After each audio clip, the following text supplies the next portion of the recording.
So once again, we have some sad news whenever it comes to War Thunder, and that is that Gaijin is removing another Battle Pass vehicle, which just means that we're going to have 2 vehicles this go around, which are unique, and then we're going to have a third one, which is going to be a repeat of the past Naval event vehicles whenever it comes to the Battle Pass season. So overall, it's a good system. I really do think that it's really cool that Gaijin is doing this, but they're just implementing it very, very poorly. So the 2 unique vehicles that we're getting this go around is the PVM-5A Mariner, and then also the show left V1. The Mariner is for America. It's going to be a pretty decent little hydroplane boat looking thing. Like, to be quite honest with you, most people are just going to have this thing as a hangar decorator. I'm not going to be like saying that it's like amazing or anything. Like, it's going to have pretty cool stuff, but overall, I don't think many people are actually going to use it. And then also, we have the show left V1, which is for Israel. It's going to be a ranked 4 premium, and it's going to be a vehicle which is probably shrouded in a bunch of controversies because people are saying that it is not correct whenever it comes to War Thunder. I digress with it. I'm one of the things I'm an expert in, and to be quite honest with you, those conversations are quite dull, and also they're quite boring. So let's get on to the meat and potatoes of this vehicle, which I think is more important than a vehicle just being wrong,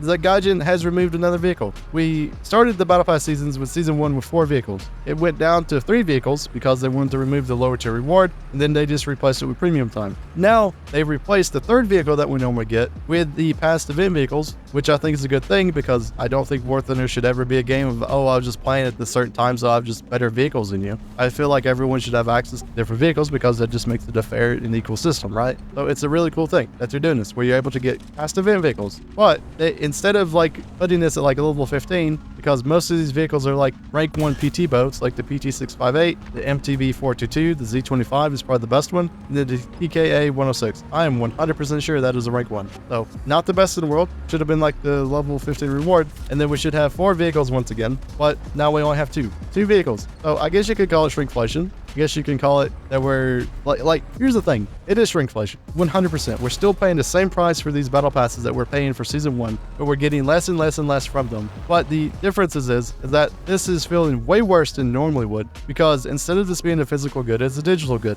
So most people view this as like it doesn't cost any money once they make it. So for most people, this is going to feel very, very poor and very, very bad. So I completely understand that, and it feels to me very, very bad as well. So honestly, if I was Gaijin, like, you need to rethink this, because this is never going to work in the long term. You're still having people paying the exact same price. I mean, you do have the people who get the battle pass for free, and I do believe, like, I'm not saying this is a bad thing. I do love it. I do love that people are able to get the battle passes for free by just getting to like level 150 or whatever. But you also have to realize, having that in the game decreased the amount of people that buy the battle pass seasons to begin with. I'm not saying it's a bad thing. I think it's really good, but it also is making it to where more people are not just buying the battle pass seasons outright and not buying the upgraded battle pass to get sort of stuff done right. So I'm just saying it. Like, I think it's a really good thing, but it's decreased the quality of the battle passes going forward. The other thing about it is I feel like Gaijin should first attack the like cosmetic stuff, which is introduced in this battle pass season, like decorations or the profile icons or the decals, because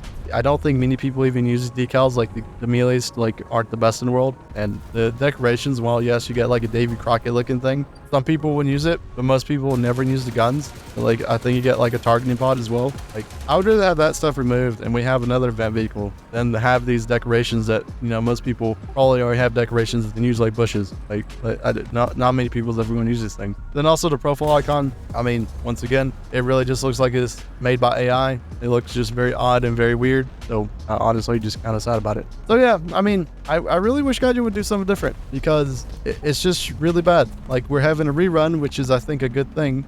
It would be something that I would think would have been tacked on to the battle pass seasons to give it more of like a, you know, rewarding thing for it. But instead of it being a reward, we're actually just getting it completely replaced from an event vehicle that we normally get. So yeah, what do you guys think about this whole thing whenever it comes to War Thunder? I think most of you probably think it's probably a very poor thing that they're doing. And now let's get on to the event vehicles themselves, because we do have more information about like what battle ratings they're going to be at, and then also we'll talk about the event which is coming up for Naval, which is going to be the Italian little PT boat, the Albatross class. So we'll talk about that in a second. So the first vehicle is, let's talk about the show left. So the show left V1, currently as it stands right now, whenever it comes to a data mine, it's going to be a rank 4 premium, and it's also going to be the battle rating of 7.3. I understand some people are saying this thing has a lot more capabilities than it does, but as it stands right now, Gaijin is putting this thing at a battle rating of 7.3. It's going to not have a laser rangefinder, and it's also going to have a round which is the M401 round, which I do believe is a little bit better than M107, so that is going to go for it. I don't think it's good as the Type 99 though, so it's not going to be a nuke round whenever it comes to that. If you want my opinion on the Sholef, like, it's going to have an autoloader, it's going to be a pretty decent little event vehicle in a way, but overall I don't think it's ever going to be extremely meta whenever it comes to the 7.3 battle rating, because once again, I don't even think, hang on, let me check right quick.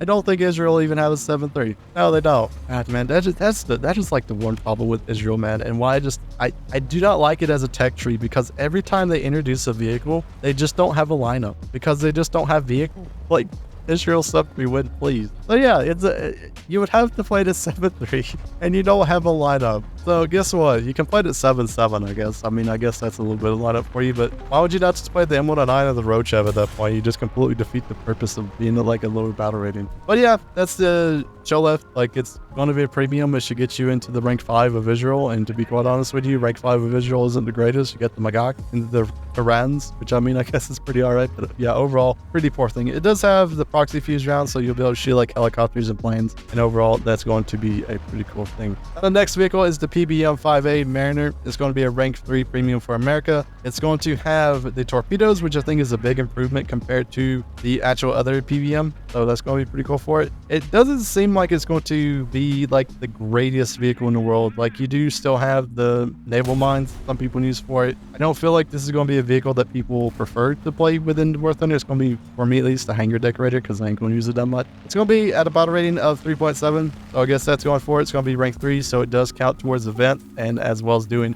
other things, which I think is going to be pretty cool. And overall, it's a Mariner. Like, what else really got to say about it? There's already one in the game that is at a lower battle rating, I do believe, at like 3.0. So you have that one. It's also considered an event vehicle, so it can do battle pass events and also do, or not battle pass events, but it can do like air events and stuff. So I guess you can count that one. And then we have the final one, which is the Albatross class, which is the Alconi, which is going to be a battle rating of 4.0, and it's going to be basically the same thing as the Albatross that we have within the Italian tech tree. So overall, that's the stuff coming within this War Thunder battle pass, and as well as the new event. I'm honestly very much not happy for it. I really wish Gaijin would rethink a bunch of this stuff, because while yes, it does feel like for the short term they're saving money by not adding these event vehicles, but in the longer term, I feel like more and more people are just going to look at this battle pass and be like, wow, this really is not worth my money anymore. I'm just not going to do this thing anymore, and then only do it if there's ever a super unique vehicle within this battle pass. And honestly, kind of sad about it. So yeah, I hope everyone has a wonderful day, and we'll see you guys in the next War Thunder video.